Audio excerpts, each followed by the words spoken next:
Perkenalkan, nama saya Wilis Wijaya dengan nomor NIM 23019200525 dari jurusan Sistem Komputer, Universitas Bina Nusantara. Berikut video pembahasan cara pembuatan portable speaker. Pada video ini, saya akan menjelaskan bagaimana cara membuat portable speaker menggunakan IC OpAmp LM386. Sebelum kita membuat portable speaker, kita harus mengetahui terlebih dahulu komponen-komponen apa saja yang dibutuhkan dalam pembuatan portable speaker ini. Pertama itu kita membutuhkan komponen resistor, potensiometer, kapasitor, op-amp LM386, speaker, baterai, dan saklar. Di sini saya akan menjelaskan sifat dan fungsi dari masing-masing komponen yang sudah dikatakan di slide sebelumnya. Teori ini nantinya akan sangat membantu dalam membuat portable speaker. Komponen pertama adalah resistor. Pada poin pertama ditulis membatasi arus. Maksudnya apa sih? Jadi resistor dapat digunakan untuk membatasi aliran arus listrik yang melaluinya. Kemudian, pembagi tegangan. Resistor dapat membagi tegangan sesuai nilai dari resistor tersebut. Ketiga, resistansi tinggi, kuat arus rendah. Di sini, sifat resistor adalah jika resistansi pada resistor semakin tinggi, maka kuat arus yang akan mengalir melalui resistor itu akan semakin rendah. Selanjutnya, menggunakan sistem pita warna. Jika kita ingin mengukur nilai dari sebuah resistor, kita dapat menghitung berdasarkan pita warna yang ada pada resistor. Selanjutnya, komponen kedua, potensiometer. Pada poin pertama, dituliskan salah satu jenis dari resistor. Di sini maksudnya adalah potensiometer merupakan salah satu bagian dari keluarga besar resistor. Lalu, nilai resistansi dapat diatur. Nah, dengan menggunakan potensiometer, kita dapat mengatur nilai resistansi yang kita butuhkan. Kemudian, sebagai pengatur volume, potensiometer ini dapat digunakan sebagai pengatur volume pada amplifier dan tap mobil. Dan yang terakhir, mengatur tegangan. Maksudnya adalah potensiometer juga dapat digunakan sebagai pengatur tegangan pada rangkaian power supply. Komponen ketiga adalah kapasitor. Pada poin pertama dituliskan dapat menyimpan muatan listrik. Jadi, kapasitor memiliki sifat untuk menyimpan muatan listrik dalam beberapa waktu. Kemudian, sebagai penyaring frekuensi, kapasitor ini dapat digunakan sebagai penyaring frekuensi. Contohnya, dapat digunakan dalam rangkaian LPF dan HPF. Kemudian, meloloskan frekuensi tinggi. Jadi, jika gelombang frekuensi yang melewati kapasitor adalah frekuensi tinggi, maka frekuensi itu akan diloloskan. Dan sebaliknya, jika frekuensi yang rendah masuk ke kapasitor, maka frekuensi tersebut akan ditahan ataupun diblokir. Dan kemudian, frekuensi tinggi sama dengan resistansi rendah, dan frekuensi rendah sama dengan resistansi tinggi.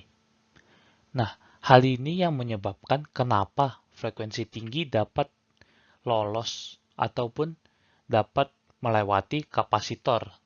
Ketika frekuensi tinggi masuk ke kapasitor, maka resistansi pada kapasitor tersebut menjadi rendah.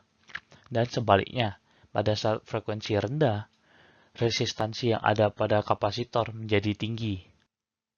Selanjutnya, op-amp LM386. Op-amp LM386 merupakan IC yang akan digunakan dalam pembuatan portable speaker. Untuk poin pertamanya, membutuhkan catu daya. Untuk menjalankan op-amp LM386 membutuhkan catu daya sekitar 125 mW sampai 750 mW. Kemudian, sebagai pengamplifier mini, op-amp ini biasa digunakan sebagai pengamplifier frekuensi mini yang dapat bekerja dengan tegangan 5-15 volt. Kemudian kita masuk ke komponen speaker. Poin pertama, mengubah sinyal listrik menjadi sinyal audio. Jadi, speaker memiliki komponen yang bernama coil woofer yang dapat mengubah sinyal listrik menjadi sinyal audio atau digital to analog. Kemudian menciptakan getaran di udara. Speaker bekerja dengan cara menciptakan getaran ke udara yang akhirnya dapat ditangkap oleh telinga manusia. Selanjutnya komponen baterai. Sebagai sumber tegangan. Jadi baterai berperan sebagai penyedia tegangan pada rangkaian. Kemudian saklar memutuskan dan menghubungkan aliran listrik. Jadi, saklar dapat digunakan untuk menyambungkan dan memutuskan aliran listrik pada sebuah rangkaian. Sebelum kita lanjut ke tahap merangkai, kita harus tahu mengenai cara kerjanya terlebih dahulu. Saya akan menjelaskan sistem kerja blok diagram.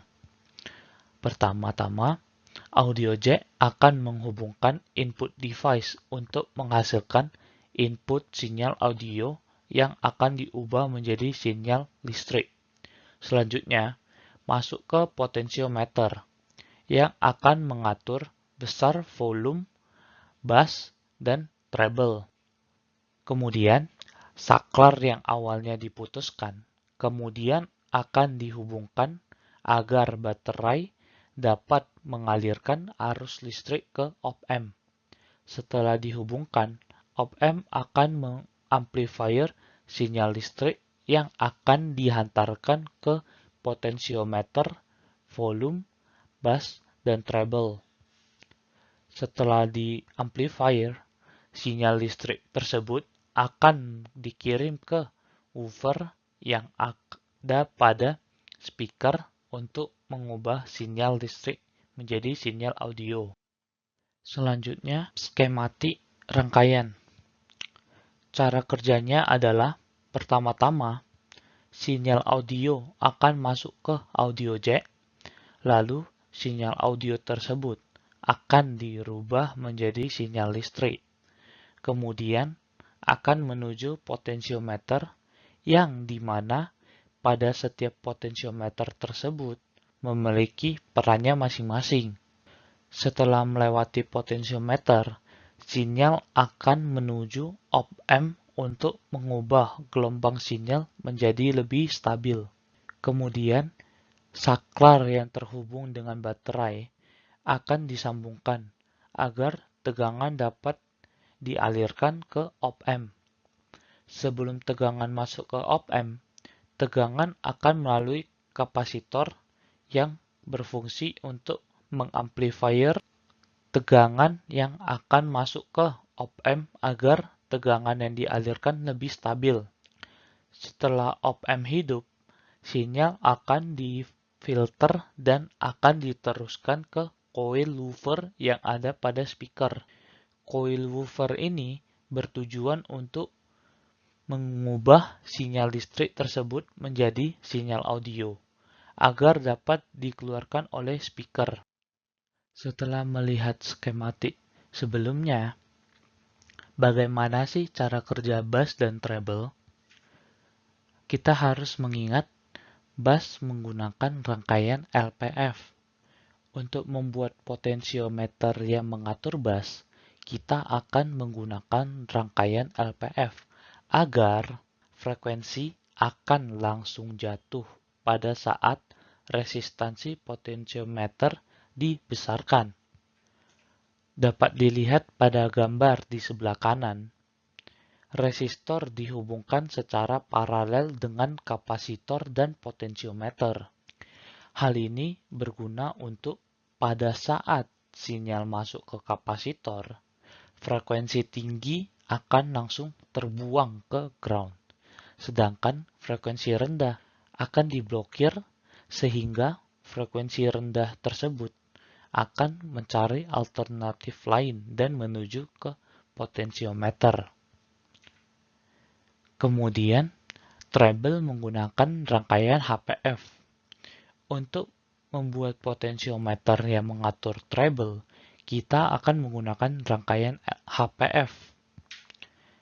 Pada gambar di sebelah kanan yang sudah diberi kotak berwarna hitam, cara kerjanya adalah pada saat sinyal masuk ke kapasitor C1, frekuensi tinggi akan diloloskan ke potensio, sedangkan frekuensi rendah akan diblokir.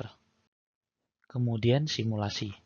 Dapat dilihat pada gambar di sebelah kiri, pin berwarna hijau mewakili bentuk sinyal berwarna hijau di sisi kanan, yang dimana bentuk tersebut merupakan sinyal low pass filter, dan pin biru di sisi kiri mewakili bentuk sinyal berwarna biru di sisi kanan yang membentuk sinyal high pass filter. Setelah kita menyelesaikan tahap-tahap sebelumnya, lalu kita akan merangkai table speaker ini, dan bentuknya ataupun fotonya akan seperti pada gambar. Maaf jika terdapat kesalahan sepatah kata, dan terima kasih sudah mendengarkan presentasi video pembuatan speaker ini.